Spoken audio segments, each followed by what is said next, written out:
বিশুৱা হৈছে কোচ ৰাজবংশী জনগোষ্ঠীৰ পৰম্পৰাগত জাতীয় উৎসৱ। বহুতে কয় ৰজা বিশ্ব সিংহৰ দিনৰ পৰাই কৃষি ভিত্তি এই উৎসৱ প্ৰচলন হৈ আহিছে। ধুবুৰী আৰু কোকৰাঝাৰ জিলাৰ পশ্চিম ফালে বিশুৱাক বেচমা বুলিও উদযাপন কৰে। চ'ত মাহৰ শেষৰ দিন বা সংক্ৰান্তিৰ পৰা এই উৎসৱ আৰম্ভ হয় আৰু 6 বহাগলৈ চলে। সম্পূৰ্ণ 7 দিন ধৰি চলা বাবে ইয়াৰ আন এটা নাম হ'ল সাত বিশুৱা বা সাত তিথি। চতৰ সংক্ৰান্তিৰ দিনা গৃহস্থই পুৱাতে উঠি মুখ হাত নোধোৱাকৈ আগদিনাই আনি থোৱা বিস্কুটুলিৰ পাত, কাটুলিৰ ফুল বা আগ দীঘলতিৰ পাত বা দানি, গৰু ৰোহণ, কাঞ্চিঙাৰ পাত, বীজ ঢেকীয়া, বেতৰ গাজা বা পাত, গৰুৰ পাখা, ভেটমালিৰ পাত আৰু ফুল আদি একলগ কৰি প্ৰত্যেকটো ঘৰৰ বাৰান্দাত চুলচাগুৰি, কুৱাৰ পাৰ, তাঁতশালত খুঁটি, তামোল, নাৰিকলৰ গছ, ভাণ্ডাৰ, গোহালি ঘৰ, বেৰা আদিত গুজি দিয়া হয়। সকলোকে বিশুৱা, বেচমা, ৰঙালী বিহু আৰু নতুন বছৰৰ আন্তৰিক শুভেচ্ছা আৰু ওলগ যাচিলো। পুৰা তুলি লৈ যাম ভালকে চাক। এইফালে বিচাৰি আছো পাহাৰত পুৰা বেলেগ এ ৰাম জ্যোতি দন কি খবৰ? আমাৰ জ্যোতি ভাই কামানটো আহি গ'ল। কোনদিন আহিছি? কালি অ' মাই গড চাওক লাগিব পাইছে। তো নমস্কাৰ বন্ধু বান্ধৱীসকল, সুপ্ৰভাত। এতিয়া ৰাতিপুৱা হ'ল 7টা বাজিছে আৰু মই গৈ আছোঁ পাহাৰত। হয়, প্ৰত্যেক বছৰে আজিৰ দিনত পাহাৰত যাওঁ। কাৰণ কিয় যাওঁ পাহাৰত কথাখিনি কৈ আছোঁ। বিশুৱা অহাকালি আছে বিশুৱা, তো বিশুৱাৰ বস্তু আনিব যাওঁ। মানে বিশুৱাত আমাৰ ইয়াতে কিবা কিবি যে বস্তুবিলাক আনে পাহাৰৰ পৰা, কমচে কম বহুত কিবা কিবিবিলাক গছৰ পাত, ফুল, বহুত কিবা কিবি চ' আনি এইবিলাক হেৰি কৰি আমাৰ ঘৰত লগাই। যোৱা বছৰটো ইয়াত লগা আছে চাওক, এইটো যোৱা বছৰে লগাইছিলোঁ। এয়া চাওক, এই যে এনেকৈ লগাই যোৱা বছৰ বৰলৰ পাখি, বহুত কিবা কিবি আইটেমছ থাকে, কমচে কম 20টামান আইটেমছ থাকে। চ' এই 20টা আইটেমছ বিচাৰি যাওঁ পাহাৰত। আৰু বন্ধুসকল, মোৰ ফাটা কাপোৰটো দেখি নাভাবিব যে ক'ৰবাত হাজিৰা কৰিব যাওঁ। এয়া চাওক পুৰা ফাটা, কাৰণ পাহাৰত যাওঁতো জংঘলত যাওঁ, সেইকাৰণে ড্ৰেছ এনেকুৱা কৰিব লাগে। চ' বলক আৰু চাইকেলখন লৈ যাম। ৰাখন ইয়াতে এনেকৈ থৈ দিওঁ। হা তো মোৰ লগৰখিনি গোটেইখিনি এৰিয়ে গ'ল। আমাৰ গাঁওখনি শুৱনি গছৰে ভৰা ডালমত দে। আৰু বন্ধু বান্ধৱীসকল, মই ফাইনেলি পাহাৰত এণ্ট্ৰি কৰিলোঁ। আৰু ইয়াতে 12 কালী মন্দিৰত আমাৰ ধৰ্ম অনুষ্ঠান চলি আছে। আজি 2 দিনৰ পৰা চলি আছে, ডে নাইট।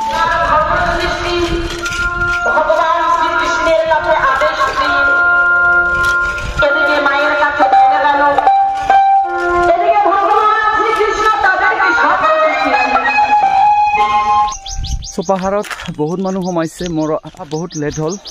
এতিয়া চাওঁ বস্তুখিনি পাওঁ নে নাপাওঁ। আৰু এয়া হৈছে খাকেৰিৰ পাত। মাৰ্কেটত নাই, তাৰমানে পাহাৰত নাই, কাৰণ এই আমাৰ অশোক ভাইৰ পৰা ল'লোঁ। চাওক অশোক ভাই কিমান উঠাইছে, দুখন হৈ গ'ল। এইটোৱে মেইন একচুৱেলি। আৰু এইবাৰ ক'ত যাবি? গাৰোপাৰা বেলেগ কামত নাই কিবা? চেলাও নাই।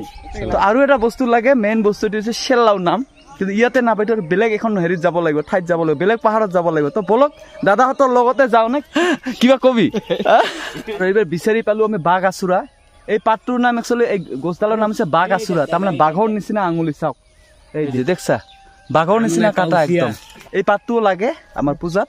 এয়া চাওক এইফালে কাটিছে। হয় এইটো বাঘ আচুৰা, এইটো অৰিজিনেলটো না? অৰিজিনেল। এয়া চাওক কাটাবিলাক। অ' মাই গড, একদম বস্তু বিচাৰি একদম কোকৰাঝাৰ হাইৰোড আহি পালোঁ। চাওক আমি আগত গৈ আছোঁ ইফালে। অ' মাই গড, আৰু অলপ গ'লে আমি বাঁশবাৰী কোকৰাঝাৰে পাম। চাওক আৰু ইফালে আছে IB পাৰ্কখন আছে, আমি পাৰ্কতো যাম বাৰু। অলপ আগত চাই আহোঁ। এটা বস্তু লাগে, এটা বস্তুৰ কাৰণে আমি ইমান দূৰলৈ আহিছোঁ। এই ৰামখিনি উঠিব লাগিব। আৰু ৰাতিপুৱা চাইকেলিং কৰি খুবেই ভাল লাগে। এক গুলি 2 শিকাৰ। চাইকেলিং এক্সাৰচাইজো হৈ গ'ল। নাই ইফালে বিচাৰিলোঁ, নাই নাপালোঁ। এতিয়া আৰু আগত যাব লাগিব। এই বস্তুটো চেলাও বুলি কয়, এইটো খুবেই ইম্পৰ্টেণ্ট। সেইটো বিচাৰি নাপালোঁ বাৰু। এতিয়া আগৰ ফালে যাওঁ, আছে বিচাৰিলে পোৱা যাব। ইফালে জংঘলত চাওক, আমি জংঘলত বিচাৰি আছোঁ। ইফালে ভিতৰত আৰু জংঘল আছে, বিচাৰিলে নিশ্চয় পাম। এইফালে বিচাৰি আছোঁ পাহাৰত, পুৰা বেলেগ মানে অলপ ভিতৰত পাহাৰত সোমাইছিলোঁ। এ ৰাম জ্যোতি দেউন কি খবৰ এই মোটামুটি আছে আচ্ছা জ্যোতিয়ে পাইছে চাওক চেলাৰ গছটো চাওক এইটো হৈছে গছডাল চাওক এইয়া চাওক এইটোৱে বিচাৰি আছো চাওক মেলা পাইছো আমি এইটোৰে নাম হৈছে চেলাও আমাৰ ভাষাত চেলাও বুলি কয় ঘৰুৱা ভাষাত চেলাও বুলি কয় এতিয়া অসমীয়াত কি কয় নাজানো বাৰু চাওক গোটেই টিমটো আহিছে সিহঁতৰ পৰা অলপ লৈ যাম আৰু হৈ গ'ল আৰু আমাৰ জ্যোতি ভাই কামাণ্ডো আহি গ'ল কোনদিন আহিছি কালি দেখ দিয়ক দিলেই হ'ব দে অ' মাই গড চাওক লাগিব ইমান পাইছে দে হ'ব দে এইখিনি ধৰে আছে আমাৰ চাৰিজন আহিছোঁ বাকীখন বা ক'ত বা গেল চ' এই বস্তুটো খুবেই ইম্পৰ্টেণ্ট আমাক এইটো বস্তুৰ কাৰণে বিচাৰিব মানে লাগিলে একদম বহুত দূৰত আহিব লাগে এইটোৰ কাৰণে চ' এইবাৰ কি কৰি এটা পালোঁ মূৰাচনতে লৈ যাম একদম মানে গছডাল মানে হেৰি কৰি লৈ যাম পূৰা তুলি লৈ যাম ভালকৈ চাওক এইবিলাক জ্যোতি ভাইটিয়ে মোক ধুনীয়াকৈ উঠাই দিব চাওক উঠিছে ৱাও এই ঘৰত লগাব লাগিব চাওক খুবেই মজা একদম চাওক পূৰা টিম আহিছে চাওক আৰু এটা বস্তু আমাৰ এই যে কোকৰাঝাৰ ৰাস্তাৰ কাষতে পালোঁ এইটো এই ফুলখিনি এইটো ভেটমালি বুলি কয় এতিয়া ভেটমালি এইটো হৈছে ভেটমালি আৰু এইটো হৈছে ফিটকিৰি এই যে এইটো হৈছে ফিটকিৰি আৰু এইবিলাক হৈছে ভেটমালি আৰু যে এটা আছে হালধিৰ দৰে কচলত বুলি কয় ফুল এই ফুলটো লাগিব এই এনেকুৱা ফুল 5টা লওঁ ইয়াত বহুত আছে এইবিলাক চাওঁ এইবিলাক ফুটি আছে চ' হৈ গ'ল 6-7টা ল'লোঁ এইটো ফুল চাওক দেখাত কিমান ধুনীয়া লাগে এই ফুলটো লাগে বাৰু আমাৰ পৰম্পৰা যি আমাৰ পূজাত এই ফুলটো লাগে দিলীপ দা উঠাই আছে হৈ যাব 7টামান লৈছোঁ আৰু এয়া চাওক সুন্দৰ এটা ঠাইত আছোঁ মই ৰাবাৰ বাগান এইখনে ৰাবাৰ বাগান চাওক আমাৰ গাঁৱতে আছে এইখন ৰাবাৰ বাগান আমাৰ ঘৰৰ ওচৰতে 1 কিলোমিটাৰ দূৰত আৰু ইয়াত মই প্ৰায় মাজে মাজে আহি থাকোঁ এই ঠাইখিনি খুবেই ভাল লাগে মুকলি বতাহ ইয়াত কোনো পলিউশ্যন নাই কি নাই কোনো গাড়ী মটৰৰ শব্দ নাই সব কি ধুনীয়া লাগে ঠাইখন আৰু ৰাবাৰ বাগান সৰু নহয় এখন 2খন 3খন 4খন কিবাখনো ইয়াতে ৰাবাৰ বাগান আছে খুবেই ভাল লাগে আৰু এয়া চাওক আৰু কেইদিনমান পিছত ইয়াক কাটিব প্ৰচেছিং কৰিব ইয়াত উলিয়াব আঠাটো উলিয়াব ৰাবাৰটো উলিয়াব যোৱা বছৰ এনেকৈ কাটি যোৱা বছৰ এইখিনি কৰিছে এতিয়া চাওক যোৱা বছৰ এইখিনি পূৰা ফিল আপে হৈ গৈছে এতিয়া নতুনকৈ আকৌ ষ্টাৰ্ট কৰিব আৰু কেইদিনমান পিছত আৰম্ভ কৰিব চাওক চব বস্তুখিনি আমি পাই গ'লোঁ চব পাই গ'লোঁ বস্তু আমাৰ উঠোৱা হৈ গ'ল এতিয়া আমি ঘৰলৈ ৰাওনা হয় গোটেইখিনি পাইছোঁৱেই আমি এতিয়া যাওঁ চ' আমাৰ ফাইনেলি হৈ গ'ল আমাৰ যি আমি উদ্দেশ্যত আহিছোঁ আমাৰ উদ্দেশ্যখিনি পূৰা হৈ গ'ল আমি পাহাৰৰ পৰা যিখিনি বস্তু নিব আহিছোঁ প্ৰায় আমাৰ ফাইনেলি হৈয়ে গ'ল আৰু কেইটামান বস্তু আমাৰ গাঁৱতে পাম বস্তুখিনি কাইলৈ আমাৰ বিচুৱা পৰম্পৰা কোচ ৰাজবংশী পৰম্পৰা বিচুৱা তো গতিকে আমি সকলোৱে ঘৰে ঘৰে তো এই বস্তুখিনি ধুনীয়াকৈ আমি সৰুকৈ কাটি ঘৰে ঘৰে গোহালি ঘৰত চবতে এটা এটাকৈ লগাই দিব এইটো পৰম্পৰা আৰু যে আগৰ পৰা কৰি আছিল চ' বলক এতিয়া আমি ঘৰলৈ যাওঁ নে কি বলক দেৰি হৈছে আৰু লগতে আৰু এটা বস্তু ল'লোঁ ছজনাৰ দালি এইটো কাৰোবাৰ ছজনা দালিকেইটা পৰি আছে দালিকেইটা 3টামান ল'লোঁ আৰু এইফালে অশোকেইটা লৈছে আৰু দাদা হ'ব না দাদা মোক এটা ধুনীয়াকৈ কাটি দিলে হ'লে মানে আশীৰ্বাদ কৰক যাতে নহয় মই নিজে হাতেৰে ভাজি তোমাক দিছোঁ নহয় ভালে ভালে যাতে গছটো উঠি লৈ থাকে আৰু ফলটো খাব পাৰে সেইটো মই আশীৰ্বাদ দিছোঁ ভাইটি বঢ়িয়া ধন্যবাদ যত্ন কৰিব লাগিব দে যত্ন কৰিম একদম চেষ্টা কৰিম বচাবৰ কাৰণে ধুনীয়া কথা বঢ়িয়া ছজনা মানে প্ৰিয় মোৰ দেই মৰিংগা চলো এতিয়া যাওঁ নেকি এতিয়া আমি যাব লগা মন্দিৰত সোমাবি নেকি মন্দিৰত অকণমান সভা কৰিব লাগিব তাতে মন্দিৰত অস্ত্ৰকালীন হৈ আছে কাষেদি যাম যেতিয়া 12 হাত কালি সেৱা কৰি যাওঁ নিশ্চয় হয় 12 হাত কালি মাতাৰ মন্দিৰ আছে তাতে অস্ত্ৰকালীন হৈ আছে যাওঁ আপোনাৰ লগত দেখুৱাই যাওঁ যিহেতু আহিছোঁ পাহাৰত বলক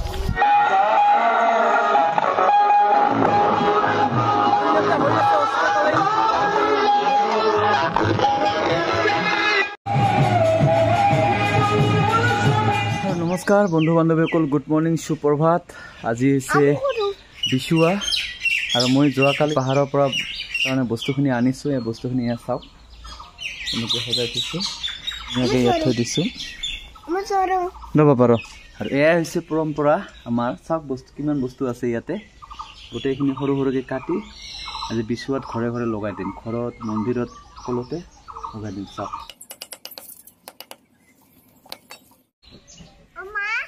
বাবা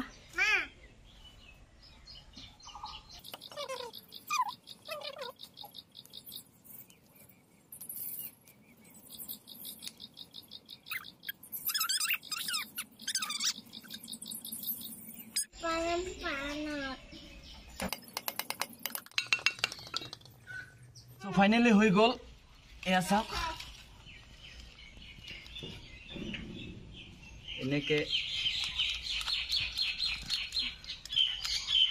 এয়া চাওক এইখিনি ঘৰত লগাই দিম ওপৰত।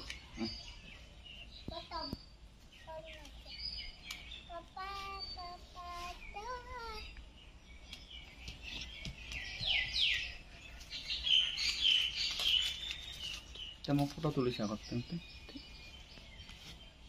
এনেকে সৰু সৰুকে কাটি কাটি এনেকে সজাব লাগে। ইয়াত বহুত কেইটা আছে, 22-25টা মান বস্তু আছে ইয়াতে, আৰু এই বস্তুখিনি ইয়াতে ঘৰত লগাব লাগে। এইটো পৰম্পৰা আৰু দেই।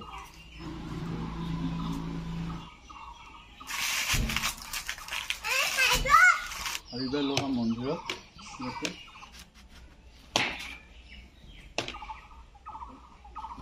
এইটো লগাম আমাৰ গেটৰ সন্মুখত, আৰু এটা লগাম তুলসী থানত।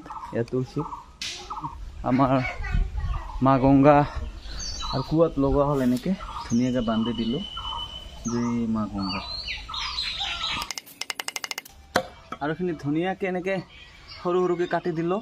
এতিয়া শুকাব লাগিব। সন্ধিয়া টাইমত এইখিনি পদূলিৰ মূৰত মানে ঘৰৰ সন্মুখত ধুনীয়াকৈ ধোৱা দিম। ধোৱা দিলে কি হয়, যিয়া মহ সৰু সৰু পতংগ, কীট কটংগ, পতংগ মতংগ এইবিলাক যি আছে সকলো একদম নাইকিয়া হৈ যাব। আৰু বন্ধুসকল মই চোৱাই নাই, চাওক কি ধুনীয়াকৈ এটা অমিতা পাখি আছে আমাৰ ঘৰৰে অমিতা। চাওক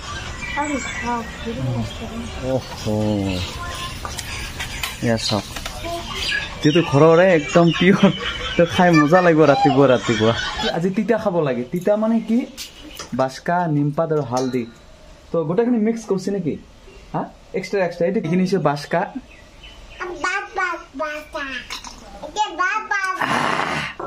আৰু এইবাৰ হৈছে এইটো হালধি,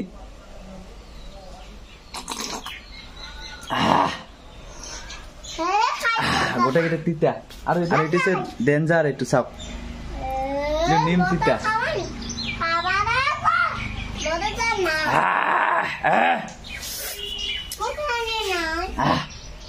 বহুত বঢ়িয়া পৰম্পৰা এইটো। প্ৰত্যেক বিশুৱাত, প্ৰত্যেক বছৰ বছৰ বিশুৱাত এনেকৈ তিতা খাব লাগে।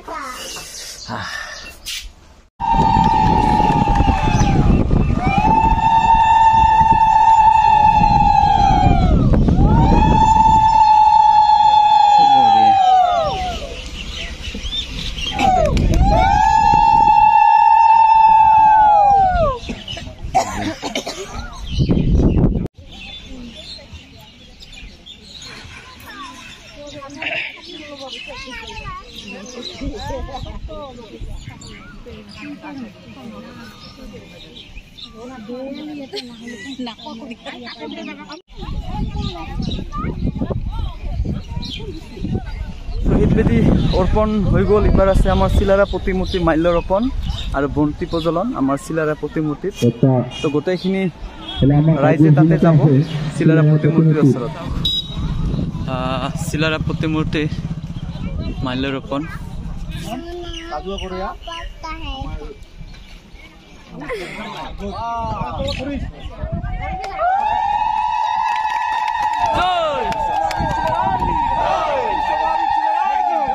আৰু এতিয়া প্ৰগ্ৰাম সম্পূৰ্ণ হ'লে আৰু খোৱা দাৱা কৰিছে এইটো ৰুমত। দহি চিৰা গুড় মানে দহি চিৰা মানে আইটেমছ আছে খোৱা লোৱা। তো বলক আমি যাওঁ, বল গুচি যাওঁ। খোৱা দাৱা ইফালে কৰি আছে।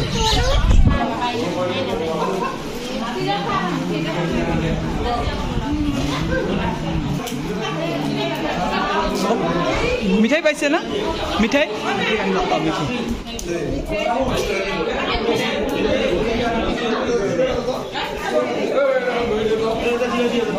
ও স্যাৰ খাও।